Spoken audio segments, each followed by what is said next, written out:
허름한 동네 골목길에 위치한 작은 카페. 쉼표는 이름처럼이나 조용하고 소박한 공간이었다. 아침 햇살이 낡은 나무 창틀을 통해 비스듬히 들어와 먼지 쌓인 테이블 위로 길게 늘어지곤 했다. 은구엔 투한 24세 그녀는 이곳의 주인이자 유일한 직원이었다. 그녀는 보통의 베트남 여성들처럼 수수하고 평범한 외모를 가졌고 말이 거의 없이 묵묵히 커피를 내리고 손님을 맞이했다. 그녀의 존재감은 카페 안의 낡은 가구들처럼 희미해서 가끔 손님들은 그녀가 그곳에 있다는 사실조차 잊어버리는 듯했다. 아는 매일 아침 일찍 카페 문을 열고 저녁 늦게 문을 닫았다. 그녀의 하루는 단순하고 반복적이었다. 커피를 만들고 빵을 굽고 설거지를 하고 테이블을 닦는 일. 그녀는 그 누구와도 깊은 관계를 맺지 않았고 자신의 과거에 대해서도 일절 이야기하지 않았다. 동네 사람들은 그저 그녀를 말없는 카페 아가씨 정도로만 인식할 뿐이었다. 하지만 가끔, 아주 가끔 그녀의 검고 깊은 눈동자 속에서 스쳐 지나가는 차가운 빛이나 무심코 보여주는 날렵한 몸놀림은 그녀가 평범한 사람들과는 어딘가 다르다는 느낌을 주기도 했다. 그러나 그것은 아주 잠깐일 뿐. 그녀는 금세 평범하고 연약해 보이는 모습으로 돌아가곤 했다. 이 평화롭고 단조로운 일상에도 어두운 그림자는 존재했다. 바로 카페 건너편에 최근 문을 연 화려한 유흥업소 레드로즈의 사장과 그 일당들이었다. 그들은 밤마다 소란을 피우고 동네 상인들에게 행패를 부렸으며 특히 조용하고 약해 보이는 안의 카페를 자신들의 아지트처럼 드나들며 온갖 못된 짓을 일삼았다. 레드로즈의 사장. 통칭 빅마마로 불리는 중년 여성은 탐욕스럽고 잔인한 성정의 소유자였다. 그녀의 수하들 역시 하나같이 거칠고 무례했으며 아내에게 외상으로 음식을 요구하거나 손님들을 위협하여 쫓아내는 일이 다반사였다. 아는 그들의 행패를 묵묵히 견뎌냈다. 경찰에 신고도 해보았지만 그들은 이미 경찰과도 어느 정도 결탁이 되어 있는지 별다른 효과가 없었다. 오히려 신고 후에는 더욱 심한 보복이 돌아올 뿐이었다. 오늘도 어김없이 빅마마의 오른팔 격인 덩치 큰 남자, 흑곰이 부하 2명을 데리고 카페에 들이닥쳤다. 그들은 가장 좋은 자리에 아무렇게나 걸터앉아 다리를 꼬고는 안을 향해 손짓했다. 어이, 아가씨, 늘 먹던 걸로 가져와. 그리고 오늘 저녁에 우리 형님들 회식할 거니까 가게 좀 비워줘야겠어. 알았나? 흑곰이 기름진 목소리로 명령했다. 그의 눈빛은 안의 몸을 위아래로 훑으며 음흉하게 빛났다. 안은 작은 목소리로 대답했다. 죄송하지만 저녁에는 예약 손님이 있어서 비워드리기가 어렵습니다. 뭐라고 이 계집애가 지금 누굴 가르치려고 들어 흑곰의 눈이 매섭게 변했다. 그가 자리에서 벌떡 일어나 안에게 다가왔다. 그의 거대한 그림자가 안의 작은 몸을 뒤덮었다. 내까짓게 감히 우리 빅마마의 심기를 거슬러 여기가 네 소유라고 해서 내 마음대로 할 수 있을 것 같아. 그 순간 흑곰의 부하 중 하나가 아니 막 구워낸 빵 바구니를 손으로 쳐서 바닥에 떨어뜨렸다. 따뜻한 빵들이 먼지투성이 바닥을 뒹굴었다. 안의 어깨가 움찔 떨렸지만 그녀는 여전히 고개를 숙인 채 아무 말도 하지 않았다. 그녀의 두 손은 앞치마 자락을 꽉 움켜쥐고 있었다. 이봐, 사과해야지. 우리 귀한 빵을 이렇게 함부로 버리다니. 흑곰이 비웃으며 말했다. 아는 떨리는 목소리로 죄송합니다. 라고 말했다. 그녀의 목소리는 거의 들리지 않을 만큼 작았다. 목소리가 그것밖에 안 나와 더 크게 흑곰이 소리쳤다. 아니, 다시 한번 사과하려는 순간 카페 문이 열리며 한 무리의 젊은이들이 들어왔다. 그들은 레들로즈와는 관련이 없어 보이는 평범한 대학생들이었다. 하지만 흑곰 일당은 그들을 보자마자 더욱 기세등등해졌다. 야, 너희들 뭐야? 여기 오늘 장사 안 해. 당장 꺼져. 흑곰이 대학생들을 향해 윽박질렀다. 대학생들은 어리둥절한 표정으로 서로를 쳐다보다가 이내 상황을 파악하고는 겁먹은 듯 뒷걸음질 쳤다. 그들이 황급히 카페를 빠져나가자 흑곰은 만족스러운 듯 크게 웃었다. 봤지? 아가씨, 이게 바로 힘이라는 거야. 너처럼 약해 빠진 것들은 절대 이해 못할 세상이지. 그는 아내 턱을 손가락으로 거칠게 치켜 올리려 했다. 바로 그 순간이었다. 아내 눈빛이 변했다.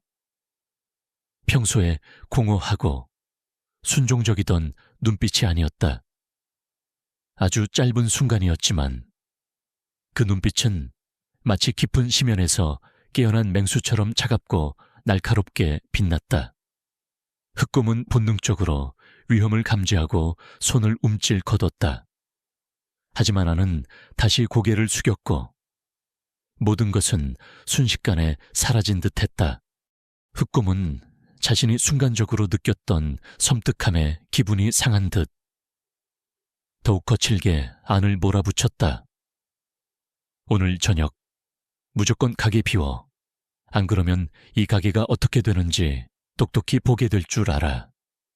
그리고 내 그 예쁜 얼굴도 성하게 남아있을지는 장담 못한다. 그 말을 남기고 흑곰 일당은 카페를 나갔다. 아는 한참 동안 바닥에 흩어진 빵 조각들을 멍하니 내려다보았다. 그녀의 어깨는 가늘게 떨리고 있었다.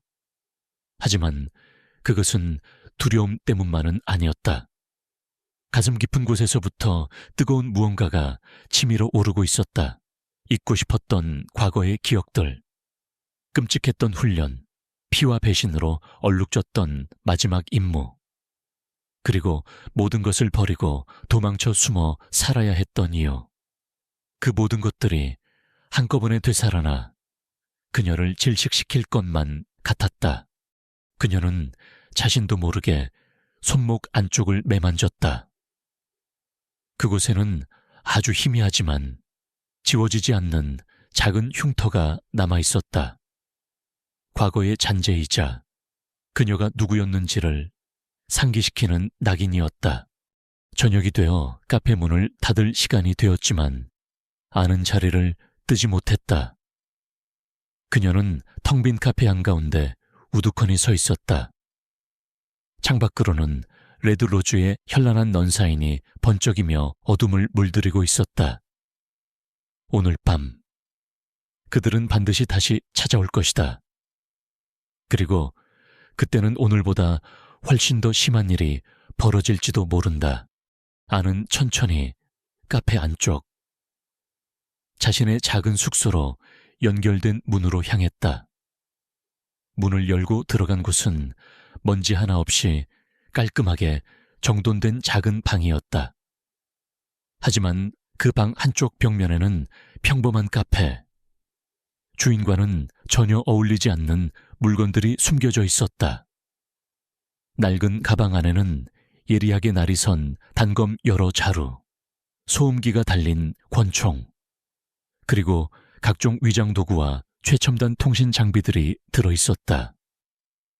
그것들은 그녀가 과거의 삶을 청산하며 봉인해 두었던 물건들이었다. 아는 가방을 열어 그 안의 물건들을 하나씩 꺼내보았다. 차가운 금속의 감촉이 그녀의 손끝을 통해 온몸으로 퍼져나갔다. 그녀의 눈빛은 더 이상 흔들리지 않았다. 그곳에는 오직 차가운 분노와 굳은 결의만이 남아있었다. 그래, 더 이상 도망치지 않겠어. 그들이 내 마지막 남은 평화마저 빼앗아 가려 한다면 나도 더 이상 숨어있을 이유가 없지.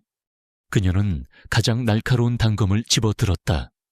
칼날에 비친 자신의 얼굴은 낯설었다. 연약한 카페 아가씨 응구엔 투하는 사라지고 그 자리에는 냉혹한 전직 특수요원의 모습만이 남아있었다. 지옥이 어떤 곳인지 똑똑히 보여주겠어. 너희들이 감히 건드린 것이 무엇이었는지 뼈저리게 후회하게 만들어주지.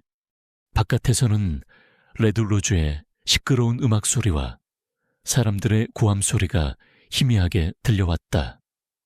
아는 조용히 미소 지었다. 그것은 더 이상 순종적인 미소가 아니었다. 잔혹한 복수를 예고하는 섬뜩하고 아름다운 미소였다. 오늘 밤 쉼표는 더 이상 평화로운 휴식처가 아닐 것이다. 그것은 지옥의 서막을 알리는 피의 축제가 시작될 무대였다. 카페 안의 싸늘한 공기가 투안의 폐부를 깊숙이 파고들었다. 그녀의 손에 들린 단검은 마치 오래된 친구처럼 익숙했지만 동시에 잊고 싶었던 악몽을 일깨우는 듯했다. 바닥에 나뒹굴던 빵 조각들, 흑곰의 추악한 웃음소리, 그리고 자신의 목을 조르던 무력감. 그 모든 것이 어제 일처럼 생생하게 떠오르며 그녀의 심장을 날카롭게 후벼 팠다. 그래, 이게 바로 나였지.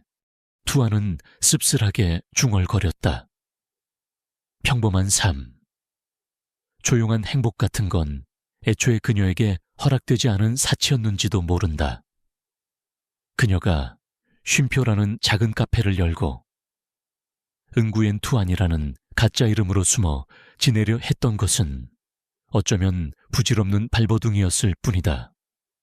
과거는 그림자처럼 그녀를 따라다녔고 결국 가장 추악한 방식으로 그녀의 현재를 집어삼키려 하고 있었다.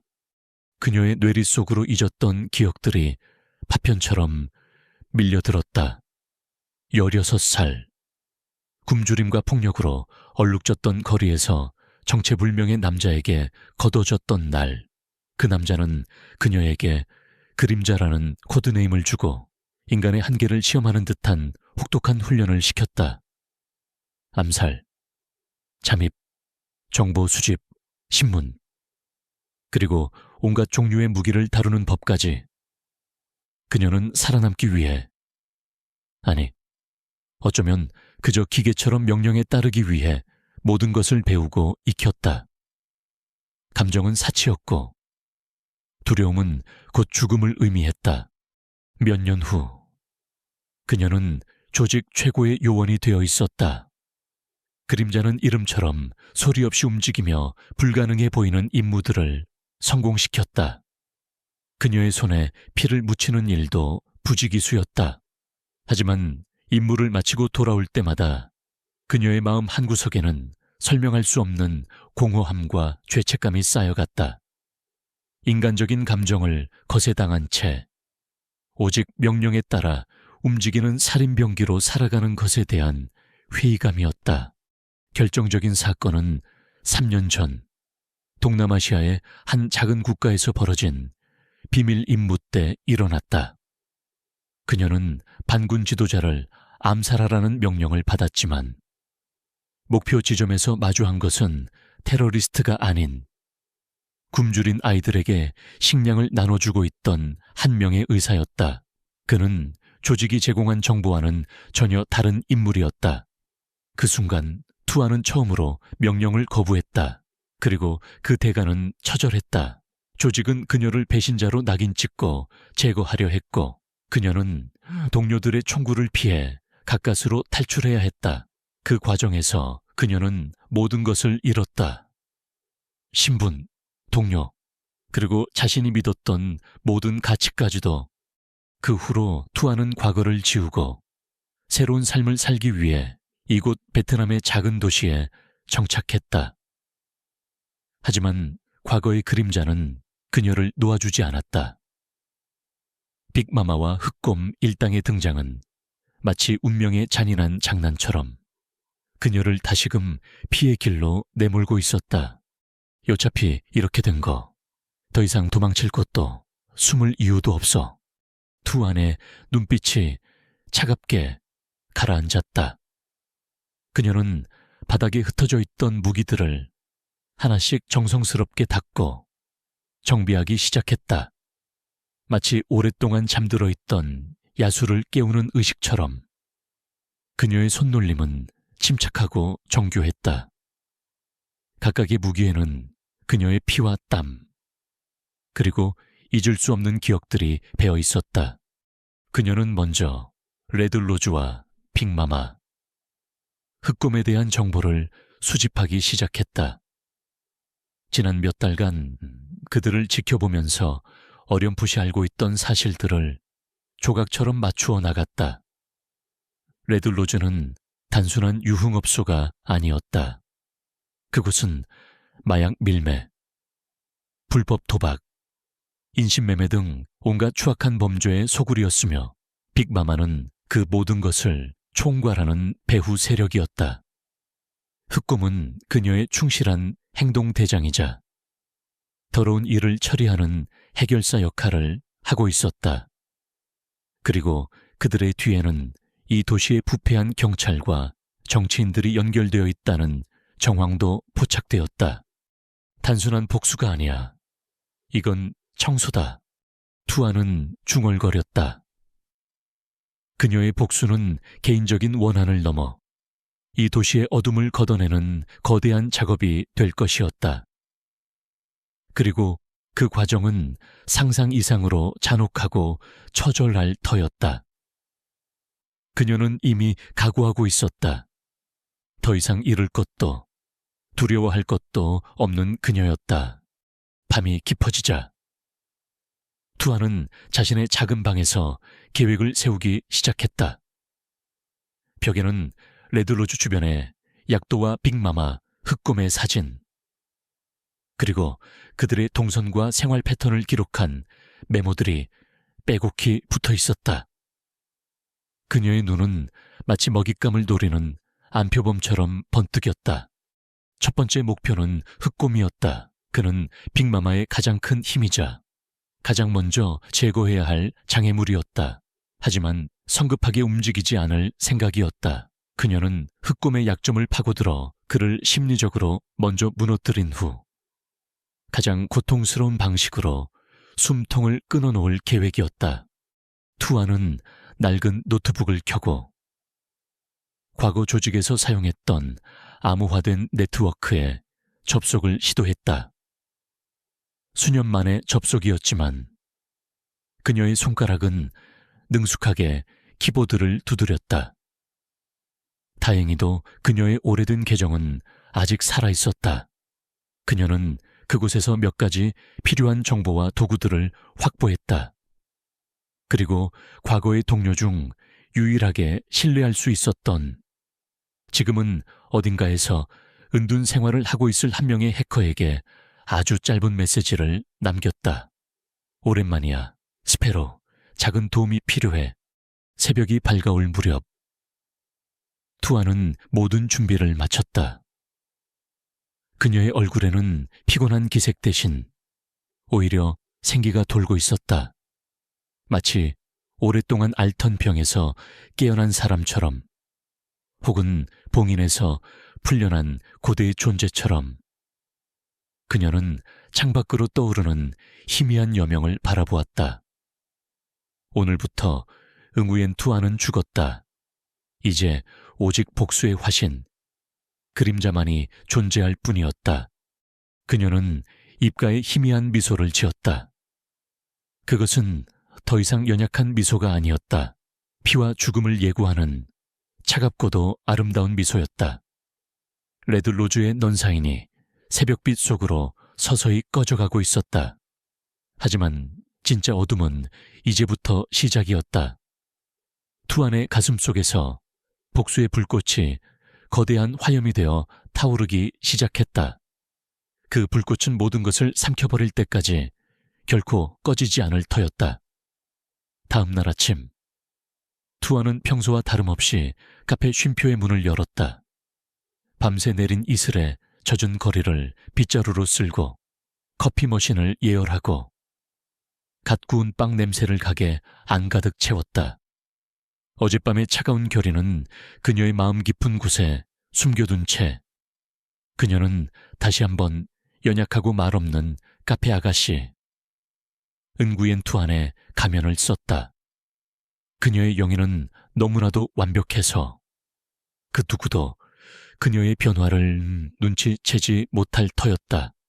오전 시간이 지나자 어김없이 흑곰이 부하두어 명을 대동하고 카페에 나타났다.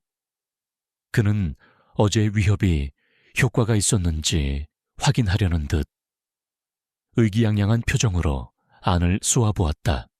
어이, 아가씨. 어젯밤의 가게는 잘 비워뒀겠지. 우리 형님들이 아주 만족하셨다고 전해달라더군. 흑곰이 특유의 기름진 목소리로 말했다. 그는 여전히 겁에 질려 순종적인 태도를 보이리라 예상했다. 투안은 작은 목소리로. 하지만 이전처럼 떨림없이 대답했다. 네. 정리가 좀 늦어져서 죄송했습니다. 그녀는 고개를 살짝 숙이며 그의 시선을 피했다. 완벽한 연기였다. 흑곰은 만족스러운 듯 껄껄 웃으며 자리에 앉아 평소처럼 음식을 주문했다.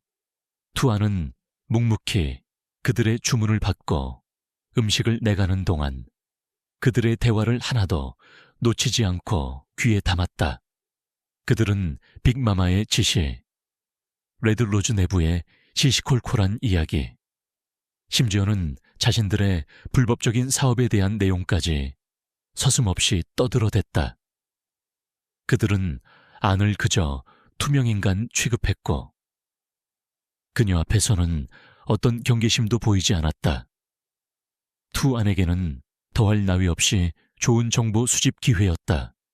며칠 동안 투안은 흑곰과 그의 일당들을 면밀히 관찰했다. 흑곰은 성격이 다혈질이고 거칠었지만 의외로 미신을 맹신하고 귀신 이야기를 무서워하는 약점이 있다는 것을 알아냈다. 또한 그는 빅마마의 신임을 얻고 있지만 내부적으로 그를 질투하고 그의 자리를 노리는 경쟁자들이 있다는 것도 파악했다. 이것이 그녀의 첫 번째 공격 목표가 될 것이었다. 투안은 먼저 흑곰의 심리를 교란시키기로 했다. 그녀는 밤늦게 카페 문을 닫은 후 몰래 레드로즈 주변을 탐색했다. 흑곰이 자주 사용하는 개인 창고가 있다는 것을 알아낸 그녀는 심야를 틈타 그곳에 잠입했다. 창고 안은 온갖 불법적인 물건들로 가득했지만 그녀의 목표는 다른 것이었다. 그녀는 창고 안의 물건들 위치를 아주 미세하게 바꾸어 놓거나 그가 아끼는 물건에 일부러 작은 흠집을 내고 벽에는 알아볼 수 없는 기괴한 기호를 그려놓았다. 그리고 마지막으로 그가 가장 무서워한다는 처녀 귀신 이야기를 암시하는 듯한 작은 소품, 하얀 소복 조각과 머리카락 한 줌을 눈에 잘 띄지 않는 곳에 숨겨두고 유유히 빠져나왔다. 다음 날 창고를 찾은 흑곰은 무언가 이상하다는 것을 감지했다. 물건들의 위치가 미묘하게 바뀐 것 같았고 자신이 아끼던 골동품 칼에 처음 보는 흠집이 나 있었다. 그리고 창고 구석에서 발견된 하얀 소복 조각과 머리카락은 그의 간담을 서늘하게 만들었다. 그는 본능적으로 불길한 예감에 휩싸였지만 애써 태연한 척하며 부하들에게는 아무 말도 하지 않았다. 그날부터 흑곰 주변에는 이상한 일들이 연이어 일어나기 시작했다. 그가 혼자 있을 때면 어디선가 여자의 흐느끼는 듯한 소리가 들려왔고, 그의 차 안에는 밤새 정체불명의 섬뜩한 인형이 놓여 있기도 했다. 그가 가장 신뢰하는 부에게 맡겼던 비밀 자금이 감쪽같이 사라졌다가 며칠 뒤 엉뚱한 장소에서 발견되기도 했고, 빅맘에게 전달해야 할 중요한 정보가 누군가에 의해 교묘하게 왜곡되어 전달되면서 큰 질책을 받기도 했다. 이 모든 일의 배후에는 물론 투안이 있었다. 그녀는 과거 조직에서 배웠던 심리전 기술과 잠입, 정보 조작 능력을 10분 활용했다. 그녀는 흑곰의 일거수일투족을 감시하며 그의 약점을 파고들었고, 마치 보이지 않는 유령처럼 그의 주변을 맴돌며 그를 극한의 불안감 속으로 몰아넣었다. 그녀는 스페로우에게서 얻어낸 흑곰의 통화 내역과 메시지를 통해 그의 비밀스러운 관계나 약점들을 추가로 파악했고, 이를 이용해 레드로즈 내부의 경쟁자들에게 익명으로 정보를 흘려 그들 사이의 불신과 갈등을 증폭시켰다. 흑곰은 점점 더 예민해지고 난폭해졌다. 밤에는 악몽에 시달렸고, 낮에는 사소한 일에도 부하들에게 불같이 화를 냈다. 그는 자신에게 원한을 품은 누군가가 저주를 퍼붓고 있다고 확신했지만 그 대상이 누구인지는 전혀 짐작조차 하지 못했다. 그의 의심은 엉뚱한 곳으로 향했고, 그로 인해 조직 내에서 그의 입지는 점점 더 좁아져 갔다. 빅마마 역시 그의 최근 불안정한 모습과 잦은 실수에 실망감을 감추지 못했다. 투아는 쉼표에서 여전히 아무것도 모르는 순진한 아가씨를 연기하며 이 모든 상황을 차분히 지켜보았다. 가끔 흑곰이 카페에 와서 행패를 부릴 때면 그녀는 속으로 차가운 미소를 지었다. 아직 시작에 불과해. 흑곰, 네가 느끼는 공포는 앞으로 내가 너에게 선사할 고통에 비하면 아무것도 아니니까. 어느 날 저녁, 흑곰은 만취 상태로 투안의 카페를 찾아와 한바탕 난동을 부렸다. 그는 테이블을 엎고 기물을 파손하며 알아들을 수 없는 욕설을 퍼부었다. 어떤 놈이냐, 어떤 놈이 감히 나한테 이따위 장난을 치는 거야. 내가 반드시 찾아내서 갈기갈기 찢어 죽여버릴 테다. 그의 눈은 광기로 번들거렸다. 투아는 두려움에 떠는 척하며 구석에 숨어 있었지만 그녀의 눈은 그 어느 때보다 차갑게 빛나고 있었다. 흑곰이 스스로 무덤을 파고 있다는 것을 그녀는 알고 있었다. 그의 이런 모습은 빅마마의 귀에 들어갈 것이고, 그의 몰락은 더욱 가속화될 터였다.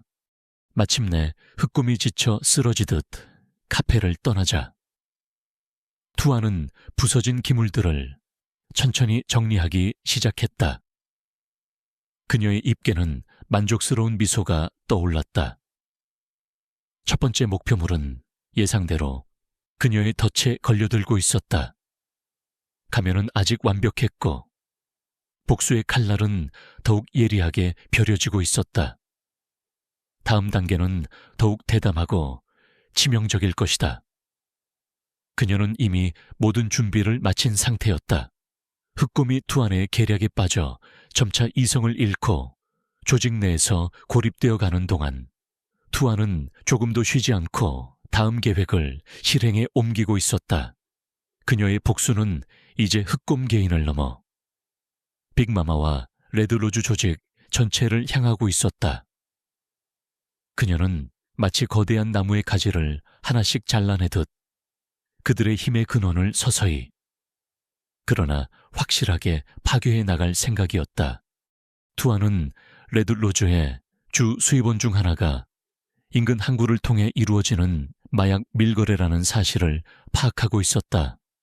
흑곰에게서 얻어낸 정보와 스페로우가 해킹으로 빼낸 자료들을 종합한 결과 그들은 특정 수산물 유통회사로 위장하여 정기적으로 대량의 마약을 밀반입하고 있었다. 빅마마의 자금줄을 끊는 것이 가장 효과적인 타격이라고 판단한 투아는 이 밀거래 루트를 차단하기로 결심했다. 그녀는 며칠 밤낮으로 항구 주변을 정찰하고 그들의 거래 패턴과 접선 장소, 시간을 파악했다. 그리고 다음 거래가 예정된 날 밤, 투아는 다시 한번 그림자가 되었다.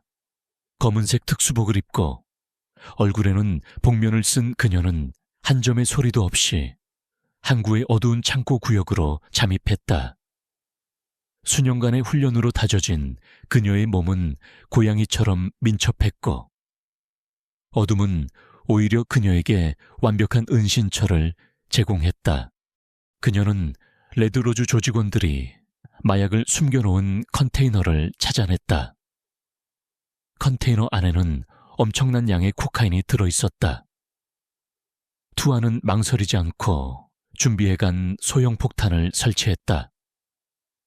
폭탄은 마약을 태워버릴 정도의 위력이지만 인명피해는 최소화하도록 특수 제작된 것이었다. 그녀는 빅맘에게 금전적인 타격과 함께 공포심을 심어주고 싶었지만 무고한 희생자를 만들 생각은 없었다. 아직 그녀에게는 최소한의 선이 남아있었다. 폭탄 설치를 마친 투아는 유유히 현장을 빠져나왔고 몇 시간 뒤 항구에서는 엄청난 폭발음과 함께 검은 연기가 치솟았다.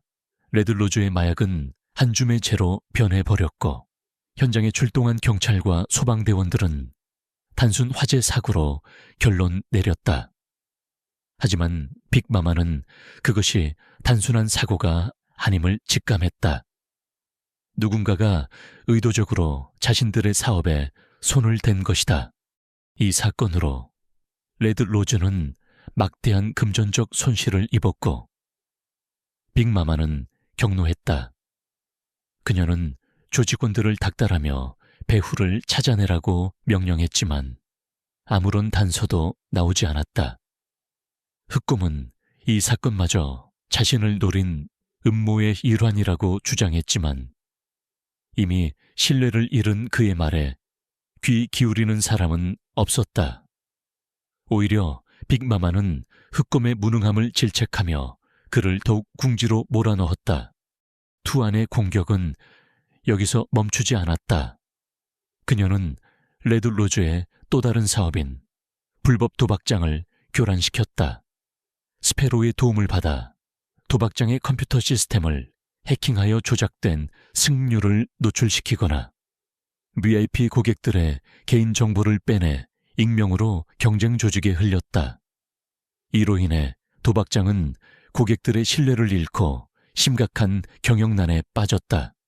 또한 투아는 빅마마와 그녀의 핵심 조직원들 사이를 이간질하기 시작했다. 그녀는 흑곰을 조종했던 것처럼 각 인물들의 약점이나 비밀을 이용하여 그들 사이에 불신과 의심의 씨앗을 뿌렸다. 익명의 편지, 조작된 문자 메시지, 교묘하게 흘린 소문들이 조직 내부에 퍼져나갔다. 서로를 믿지 못하게 된 조직원들은 점차 분열하기 시작했고 빅마마의 통제력은 약화되었다. 카페 스윈피오에서 투아는 여전히 아무것도 모르는 표정으로 커피를 내리고 손님들을 맞이했다. 가끔 레드로즈의 조직원들이 카페에 와서 최근 벌어지는 불길한 사건들에 대해 불평을 늘어놓거나 서로를 의심하는 이야기를 할 때면 그녀는 조용히 그들의 대화에 귀를 기울이며 정보를 수집했다. 때로는 걱정스러운 표정으로 그들에게 위로의 말을 건네기도 했지만 그녀의 마음속은 얼음장처럼 차가웠다.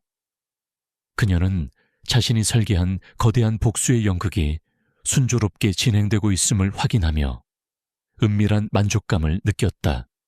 하지만 투안의 대담한 행동은 그녀 자신을 위험에 빠뜨리기도 했다. 어느 날 밤, 빅마마의 신임을 받는 또 다른 간부인 독사가 그녀의 뒤를 밟았다. 독사는 흑공과는 달리 냉철하고 치밀한 성격으로 최근 벌어지는 일련의 사건들, 배후에 고도로 훈련된 전문가가 있다고 의심하고 있었다. 그는 투안의 평범한 모습 뒤에 무언가 숨겨져 있을지도 모른다고 생각하고 그녀를 감시하기 시작한 것이다. 어두운 골목길에서 독색에 거의 따라잡힐 뻔한 순간 투안은 기지를 발휘하여 가까스로 위기를 모면했다. 그녀는 일부러 약하고 겁에 질린 모습을 연출하여 독사의 의심을 잠재우려 했지만 그 사건은 그녀에게 경고가 되었다. 빅마마와 레드로즈 조직은 생각보다 만만치 않은 상대였고 복수의 길이 결코 순탄치만은 않을 것이라는 사실을 다시 한번 깨달았다. 그럼에도 불구하고 투안의 복수심은 더욱 강렬하게 타올랐다. 그녀는 더욱 치밀하고 대담하게 움직이기 시작했다. 그녀의 다음 목표는 빅마마의 가장 은밀한 사업이자 그녀의 권력의 핵심 기반인 인신매매 조직을 지혜시키는 것이었다. 그것은 가장 위험하고 어려운 작업이 될 터였지만 투안은 이미 모든 것을 걸 준비가 되어 있었다. 빅마마는 연이어 터지는 악재에 히스테릭한 반응을 보이기 시작했다. 그녀는 자신의 부하들을 믿지 못하고 닥치는 대로 의심했으며 심지어는 오랫동안 자신을 보좌해온 신복들까지 내치기 시작했다. 조직은 내부로부터 붕괴하기 시작했고 레드로즈의 명성은 땅에 떨어졌다. 도시의 밤을 지배하던 그들의 검은 제국에 균열이 가기 시작한 것이다. 이 모든 것이 이름 없는 작은 카페에 연약해 보이는 아가씨 투안이 만들어낸 보이지 않는 폭풍 때문이라는 사실을 아는 사람은 아무도 없었다. 그녀의 차갑고 잔혹한 복수는 이제 절정을 향해 치닫고 있었다. 투안의 복수는 차가운 강물처럼 조용하지만 멈추지 않고 흘러 빅마마의 숨통을 조여오고 있었다. 마약 밀거래와 불법 도박장이 차례로 무력화되자 레드로즈 조직은 심각한 자금난에 허덕이기 시작했고 내부의 균열은 걷잡을 수 없이 커져만 갔다. 빅마마는 연일 신경질적인 반응을 보이며 남아있는 조직원들을 쥐어짰지만 이미 공포와 불신에 휩싸인 그들은 예전처럼 움직여주지 않았다. 이제 투안의 마지막 칼날은 빅마마의 가장 추악하고 은밀한 사업, 바로 인신매매 조직을 향하고 있었다. 투안은 지난 몇 주간 빅마마의 인신매매 네트워크에 대한 정보를 집요하게 파고들었다. 그녀는 쉼표 카페를 운영하며 손님으로 위장한 조직원들의 대화를 엿듣거나 밤에는 레드로즈 주변에 버려진 건물이나 하수구를 통해 감시 활동을 벌였다. 스페로의 도움으로 확보한 레드로즈의 내부 통신 기록과 재정장부에서는 암호화된 거래 내역과 함께 몇몇 외딴 지역에 의심스러운 장소들이 언급되어 있었다. 그 중에서도 도시 외곽의 낡은 폐공장이 가장 유력한 인신매매 피해자들의 감금 장소로 떠올랐다. 그곳은 빅마마의 신복 중에서도 가장 잔인하고 입이 무거운 자로 알려진 사마귀가 관리하고 있었다. 사마귀는 빅마마의 명령이라면 그 어떤 끔찍한 일도 서슴지 않는 인물이었다.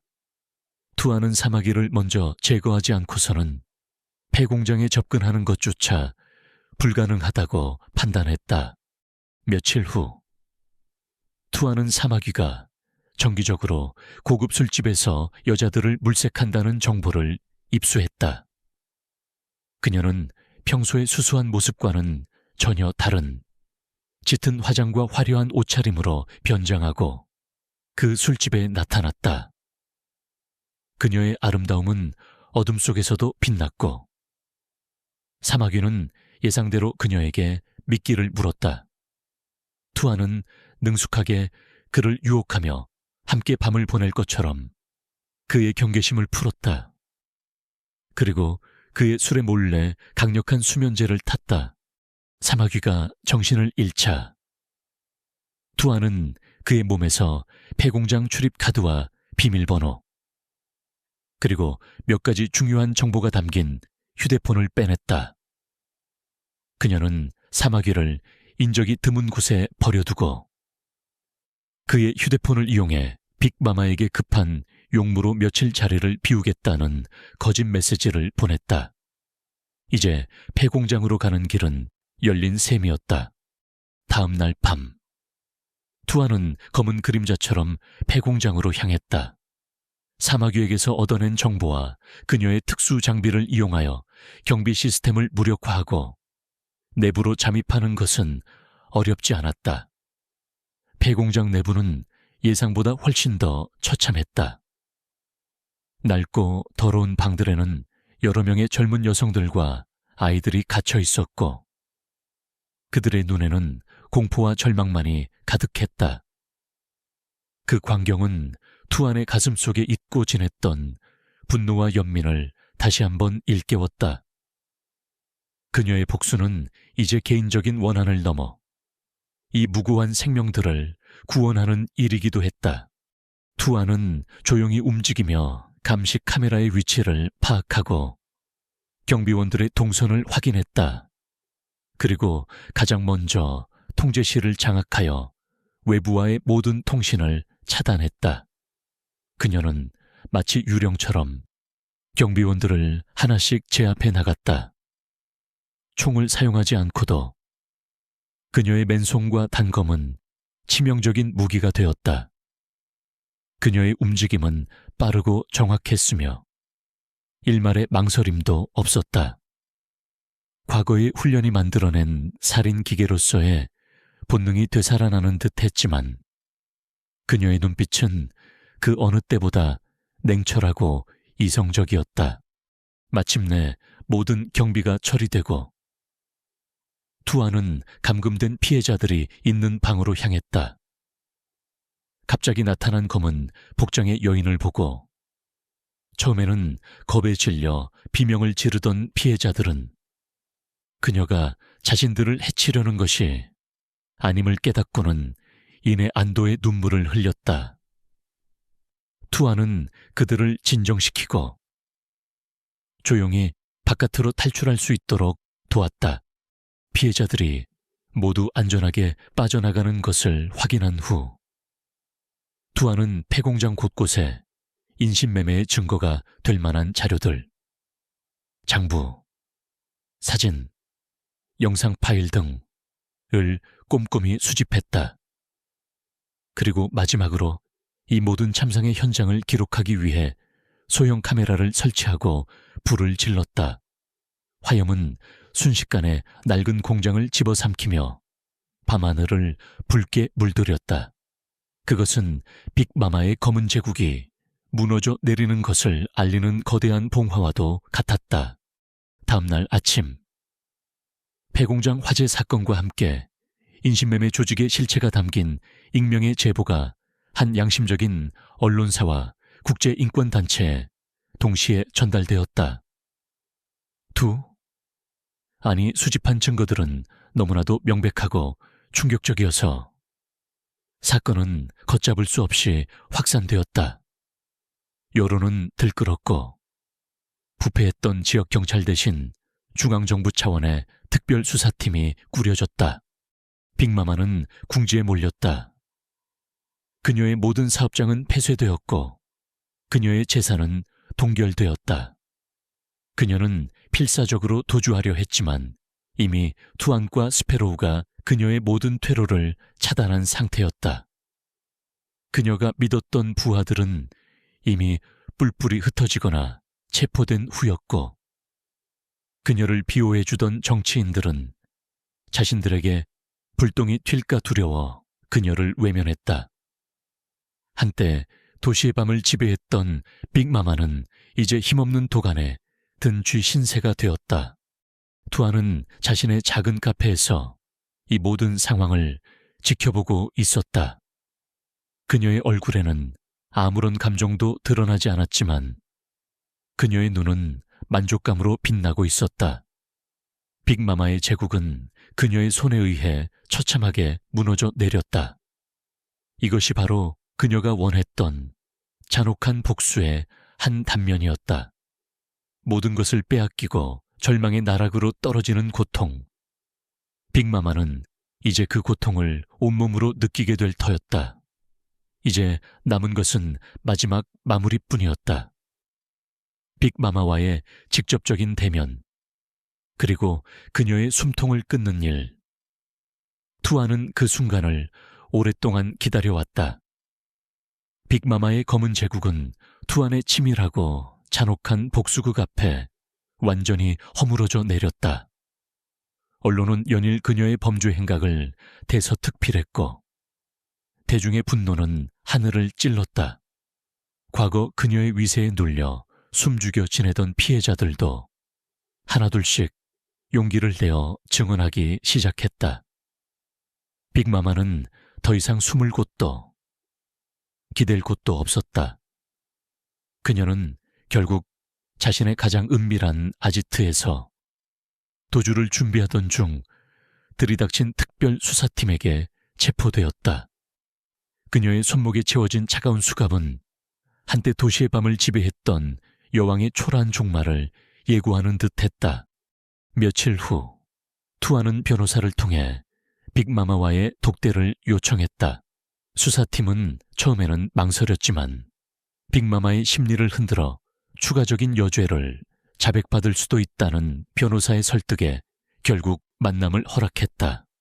투아는 자신이 그토록 증오했던 원수와 마주하기 위해 차갑고 음습한 구치소 면회실로 향했다. 면회실에 무거운 철문이 열리고 초췌한 모습에 빅마마가 모습을 드러냈다.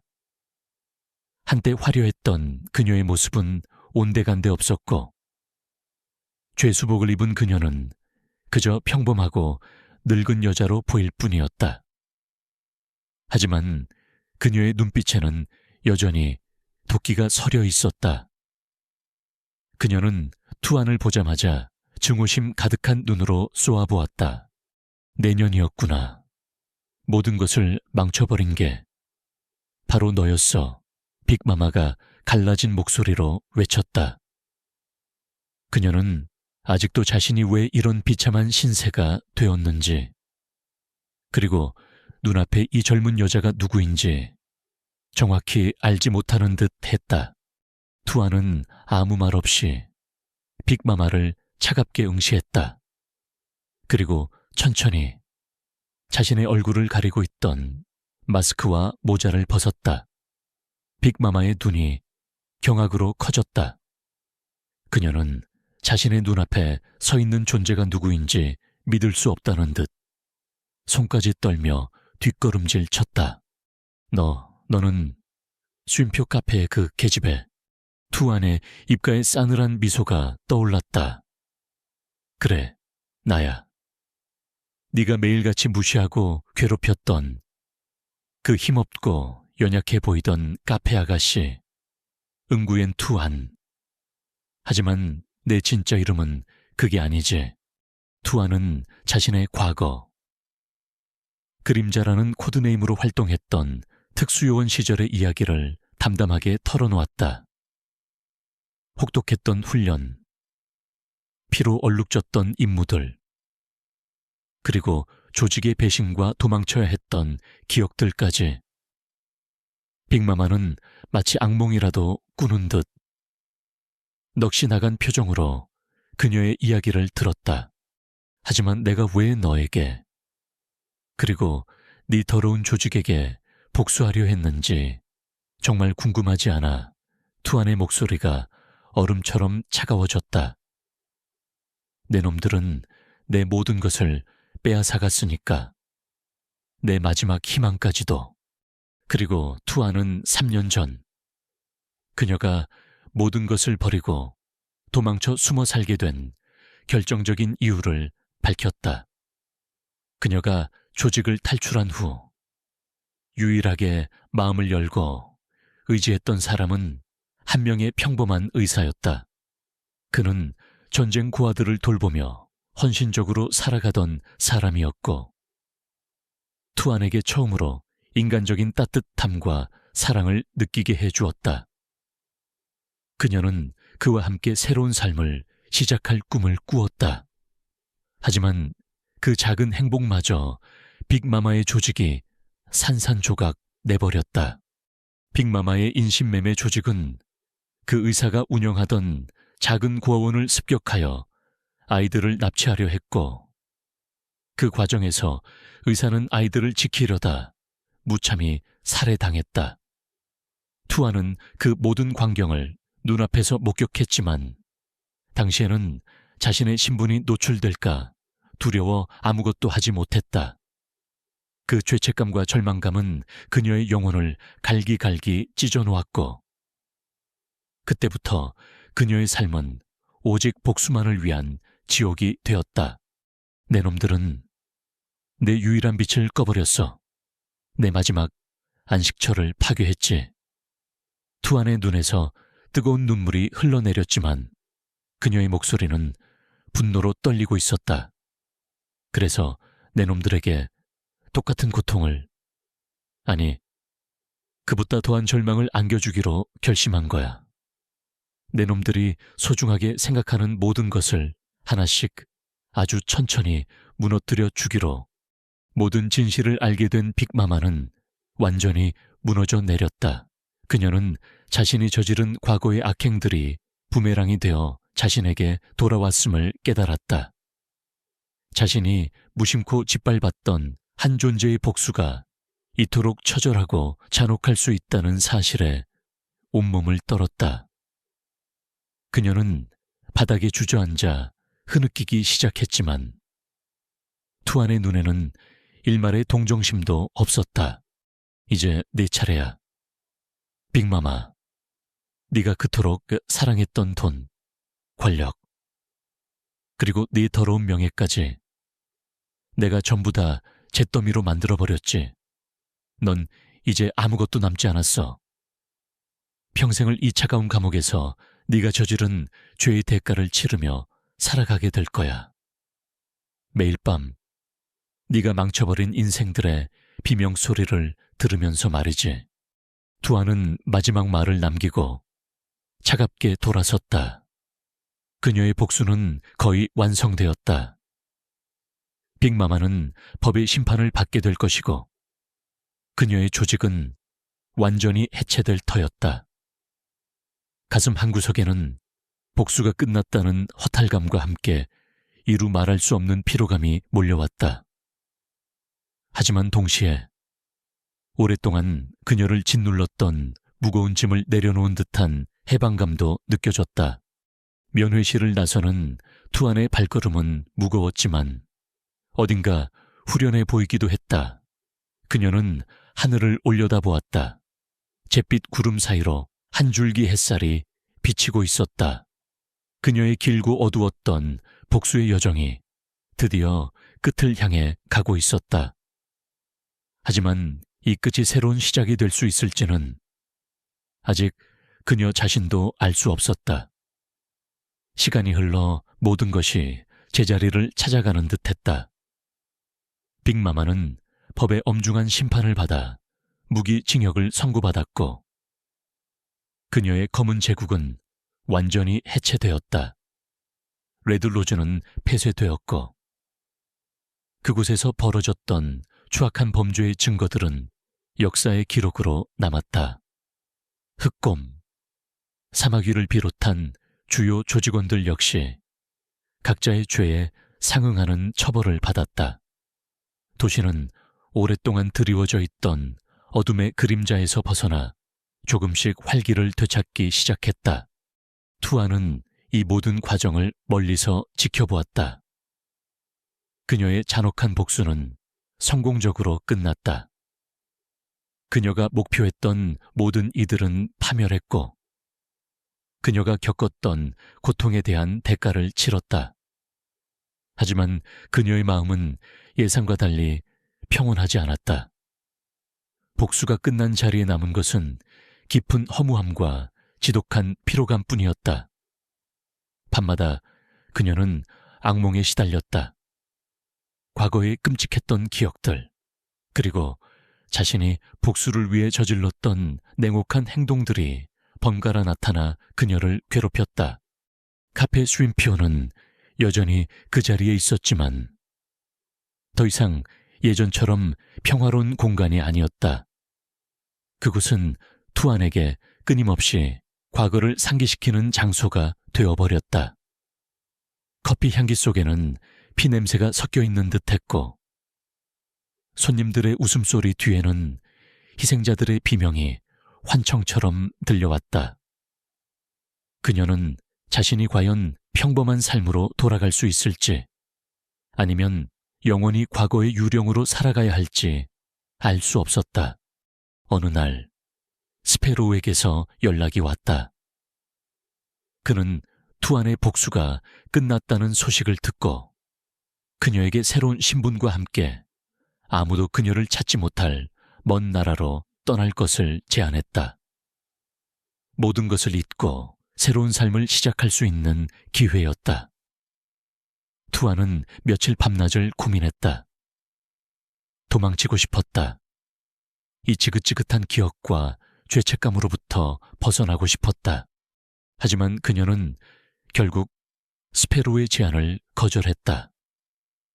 도망치는 것은 또 다른 형태의 숨는 것일 뿐 진정한 해결책이 될 수 없다는 것을 깨달았기 때문이다. 그녀는 자신이 저지른 일들에 대해 그리고 자신의 과거에 대해 정면으로 마주해야 했다. 그것이 설령 고통스러울지라도 그것만이 그녀가 앞으로 나아갈 수 있는 유일한 길이었다.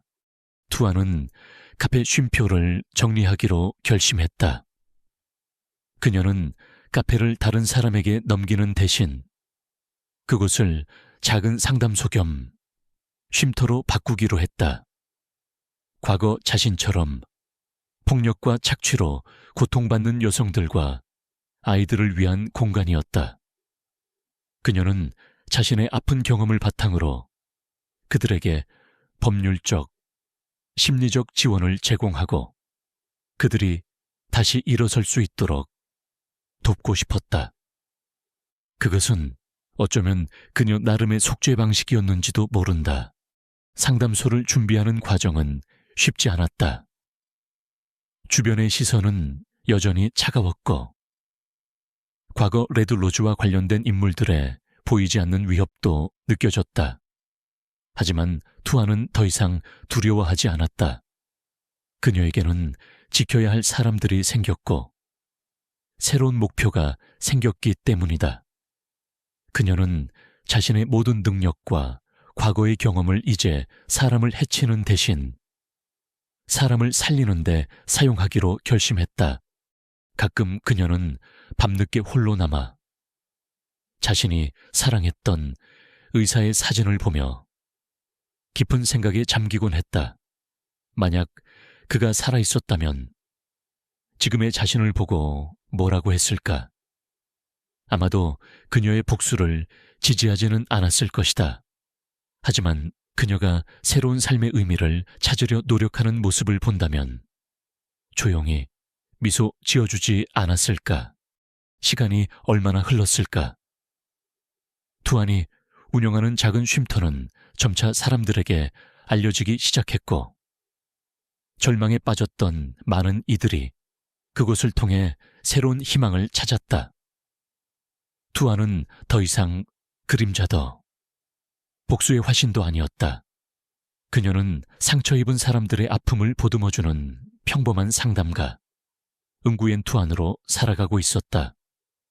물론 그녀의 마음속에는 여전히 지워지지 않는 과거의 흉터와 그림자가 남아있었다. 하지만 이제 그녀는 그 어둠 속에서도 길을 잃지 않고 앞으로 나아갈 수 있는 힘을 얻었다. 어느 늦은 가을 저녁, 투아는 쉼터의 창가에 서서 거리 풍경을 바라보고 있었다. 거리는 평화로웠고 사람들의 얼굴에는 미소가 가득했다. 문득 그녀는 자신의 가슴 속에서도 아주 오랜만에 따뜻한 온기가 느껴지는 것을 깨달았다.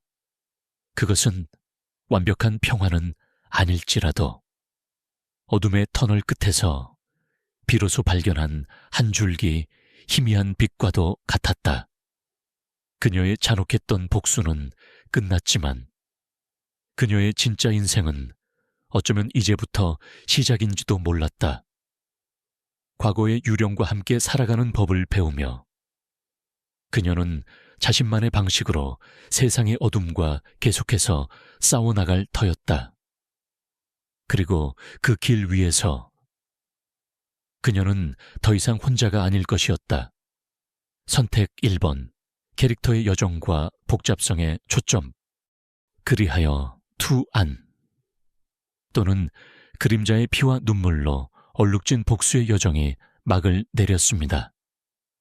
완벽하게 만족스러운 결말은 아닐지라도 그녀에게 새로운 길을 열어주었죠. 그렇지 않나요?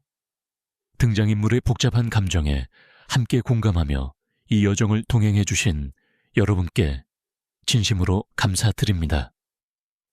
이처럼 내면의 갈등과 지적이고 결단력 있는 복수 계획을 다룬 이야기가 흥미로우셨다면 앞으로 공개될 작품들을 놓치지 않도록 채널 구독 버튼과 알림 설정 잊지 마세요. 그럼 안녕히 계시고 다음에 또 만나요.